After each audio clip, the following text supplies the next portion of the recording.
लोकसभा चुनाव 2024 में जीत हासिल करने के लिए तमाम पार्टियों के प्रत्याशी रोजाना चुनावी मैदान में उतर रहे हैं, लोगों के बीच जा रहे हैं, अपने अपने समर्थन में लोगों से वोट की अपील भी की जा रही है।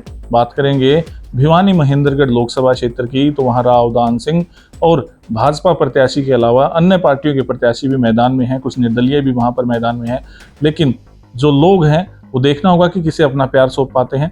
हमारे साथ इस विषय पर चर्चा करने के लिए पवन यादव जी हैं, मशहूर उद्योगपति हैं। इनसे जानने का प्रयास करेंगे कि भिवानी महेंद्रगढ़ में 9 विधानसभा सीटें हैं और उन विधानसभा सीटों में से किस में सबसे ज्यादा वोटिंग हो सकती है और वहां के लोगों के आखिर मुद्दे क्या हैं। धन्यवाद धनखड़ जी, एक बार मौका देने के लिए। मैं कहना चाहूँगा, जैसे मैंने पिछले भी आपकी जो बातचीत थी उसमें बताया था कि हमारे लिए तो 9 की 9 ही अहम सीटें हैं, पर क्योंकि नांगल चौधरी में ज़्यादा ज़रूरत किस लिए है, नांगल चौधरी को ऐसे देखा गया जैसे कि वो हरियाणा का हिस्सा नहीं है। जैसे आप नारनौल पार करोगे तो आपको फील आएगी जैसे राजस्थान शुरू हो गया हो। इस तरह से नांगल चौधरी को देखा गया शुरू से ही। नांगल चौधरी जब से कॉन्स्टिट्यूंसी बनी है और आज तक लोग सिर्फ एडी उठा उठा के देख रहे कि यहाँ कुछ आएगा, हमारा कोई ध्यान रखेगा। तो इस बार कहते ना कि भाई एक उम्मीद की किरण दिख रही है लोगों को कि नांगल चौधरी में जो विकास होगा वो ऐसा होगा कि कहीं भी नहीं हुआ हो। तो एक विकल्प के रूप में देख रहे हैं, एक परिवर्तन के रूप में देख रहे हैं नांगल चौधरी वाले इस चीज़ को। तो राव दान सिंह जो विकल्प के रूप में दिख रहा है, तो लोगों को ये पूरा भरोसा है कि ये इंसान पूरी 9 कॉन्स्टिट्यूंसी में सबसे ऊपर रखेगा नांगल चौधरी को। कारण है उसका, क्योंकि ये ऐसा नहीं है कि 8 कॉन्स्टिट्यूंसी को नीचे देखा जाएगा, 8 को साथ लेके चला जाएगा। लेकिन जो कहते हैं ना सबसे कमज़ोर चीज़ है, सबसे ज़्यादा मतलब बाकी कॉन्स्टिट्यूंसी में हो सकता है 40-50% विकास हो चुके हैं, लेकिन यहाँ तो शुरुआत ही नहीं हुई है। नांगल चौधरी तो ऐसे लगता है जैसे कॉन्स्टिट्यूंसी ना हो के एक छोटा सा कस्बा हो और वहाँ जैसे लोगों को कोई ज़रूरत ही महसूस नहीं हो रही हो। इस बार क्या अपॉर्चुनिटी दिख रही है, लोग इसको एक अपॉर्चुनिटी के रूप में देख रहे हैं। चाहे वो गुर्जर समाज हो, चाहे वो यादव समाज हो, चाहे वो ब्राह्मण समाज हो, लोग बढ़ चढ़ कर भाग ले रहे हैं। और जो सैलाब, जन सैलाब दान सिंह जी पीछे आ रहा है, वो कहीं भी आपको पूरे हरियाणा में देखने को नहीं मिलेगा। तो सबसे ज़्यादा मतलब 90% एक तरफा जो चुनाव हो रहा है वो महेंद्रगढ़ भिवानी लोकसभा में सबसे ज़्यादा देखने को मिलेगा आपको नांगल चौधरी में।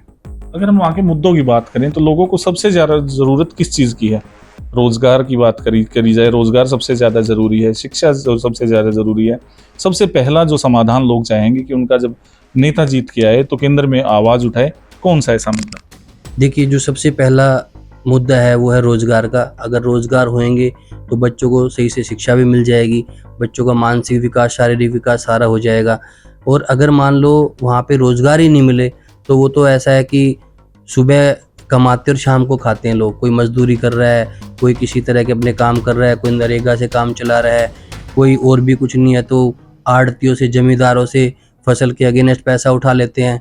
और आपको पता है किसानों की दुर्दशा क्या हो रखी है।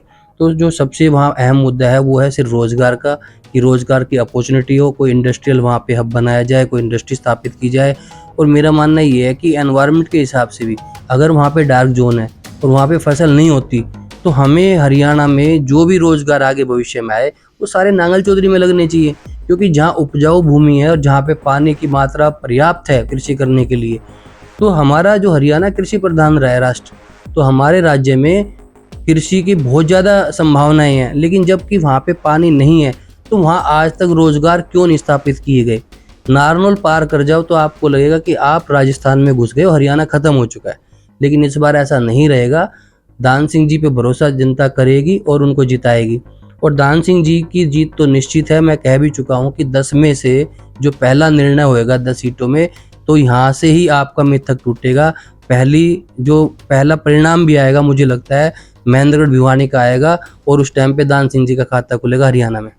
बिल्कुल, जो लोग हैं वो भी चाहते हैं कि जो खेती है उनमें उनके बच्चे ना जाएं, नए नए रोजगार के अवसर पैदा हों। तो आने वाली सरकारों से भी लोगों की मांग है कि ज़्यादा से ज़्यादा अवसर ऐसे पैदा किए जाएं कि उनके बच्चे बेहतर शिक्षा ग्रहण करके अच्छे अच्छे रोजगार में जा सकें।